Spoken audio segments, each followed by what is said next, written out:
What's up, YouTube? Today I got a nice interesting threes gameplay for you guys, and I actually have the background noise in the gameplay today. You can hear the birds chirping, you're gonna hear the ball dribbling, the swishes, all that good stuff. Let me know if you guys like having the background in there, or if you like how I do the usual videos where there's no sound.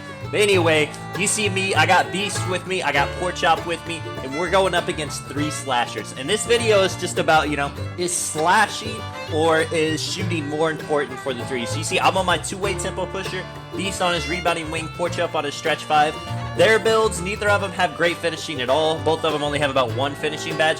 My build, it has gold finishing badges. I have about 8 finishing, so I'm decent. I get contact dunks, but I'm not a pure slasher.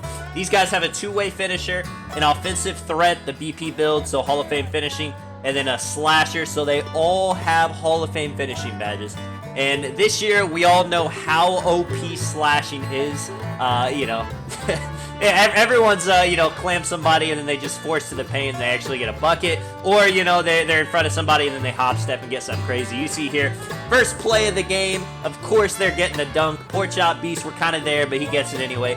And this is just kind of saying, this video is just talking about, is slashing more important than shooting on the threes this year?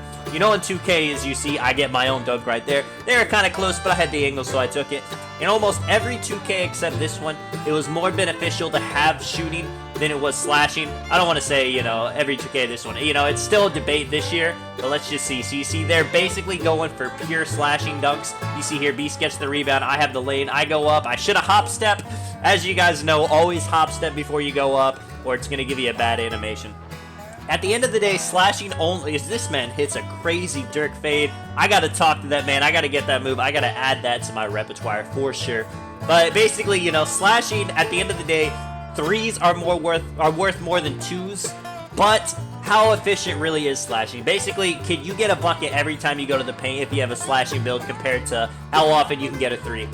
I would say, I definitely think that this year, especially on the threes, it's way more balanced. Like before in the past, you could only have shooters and you could win the game. You wouldn't need any slashing, maybe one. But this year, I think it definitely pays to have some slashing on the three score. Because if people are playing sides, if they're playing good defense, you're going to want to be able to get a dunk, as a bailout. And this is the easiest year to get it. Euros were OP last year, but hop steps, they're just on a whole nother level. You see here, we're down 6-2 so far. Porkchop pops the three, full white. I'm able to get the board, my two-way tempo pusher, big rebounding. Beast dots me. I'm open for the three this time. I knock it down with a white. But yeah, it's definitely beneficial to have that. That's why the BP build, as people say, that's what it's called this year. The Hall of Fame finishing, Hall of Fame shooting, as this man dunks again. Their dunking cannot be stopped.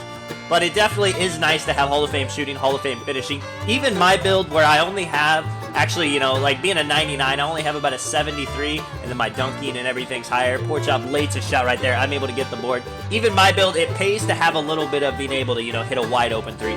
Beast takes the layup right there, 8-7. So I would say, what is more important? Well, threes at the end of the day, if you're playing as he breaks me right there, that is embarrassing, and he greens it on me. I can't lose the game now. If I lose after getting broken, I'm never ever going to be able to live that down. You see here, staying hands up. I'm trying to dot Beast. I'm looking for them. Basically, when I'm playing a ball handler with 2 shooters, I'm looking for the shooters to be open. I do a hop step right there, get a little bit of a bailout layup, get it to go in. But, yeah, on threes, at the end of the day, if you're playing a great threes team, they're going to be able to get threes, and they're going to give you free twos. So, slashers, they're not the meta on the threes. Now, if you're playing twos, I should probably make that for another video. I definitely am going to make that. So, yeah, I'll make that for another video. I'll go in-depth talking about that. But on the threes, you still need threes. You see here, Beast hits the three right on cue right there, 11-12. Let's see if these guys are able to beat us with no shooting ability, except the point guard. He does have a little bit of shooting, so these guys aren't the most extreme example, but I feel like, if I was just putting 3 slashers on the game with no shooting whatsoever, it'd be way too easy to defend. This man goes up, tries to force up a layup. Beast gets the rebound. I'm going to the paint. Looking. Porkchop looked like he was going to be open. Dots Beast. Beast has the lane. Takes the open midi. Big greens. 11-14. See, at this point now, since they only have 1 3-point shooter, we could really just force, make them take twos, and we could just keep scoring to keep the game winning. That's one problem if you don't have very much shooting. it's pretty easy to defend you. Pork Chop gets the rebound right there, almost loses it, dots me right there, 11 to 14. We have numbers, Pork Chop trailing. This man actually goes to the paint, leaves Beast. He dots Pork Chop at the top of the key. I'm calling for the ball back. You know, I don't want them to accidentally turn it over or anything. I go to the corner, go past this man. Shoulda dotted Beast, but I'm going to make up for my mistake right there. He shoots that, hits a big white, 11 to 17. You see me, 7 points, 2 assists, 3 rebounds. And another big thing, too, there's not actually very many builds that I can't shoot at all. A lot, you know, even like the 2A slashing playmakers, every build has a little bit of shooting in their repertoire, even if slashing's their main thing. Pork Chop, you know, takes a bad shot right there because we're up just messing around. 11 to 17, they put it to 13 to 17. It is 3, so the pressure's not that high if you miss a shot, but we don't want to let him get too close. We want to go ahead and finish off this game. Beast going into the post, doing weird stuff. He's got a sharp badge, so you know he's trying to sell with the shot, as he does right there, but luckily he grabs the board. Pork Chop dots me in the mid-range. Big greens, big middies, 13 to 19. We're just gonna end it right here. As I said, that man broke my ankles. I had to take off after that. Couldn't even give him the chance to win. Like I said, slashing does pay off. Nobody can stop this man going straight to the paint. Beast, Pork Chop. Beast, Pork Chop. They're both just babies down there. I do a stupid dribble move, turn it over. This man dunks it again. It is 17 to 19. You know we got to finish it now because this man is 100% getting 2 dunks if they get the ball.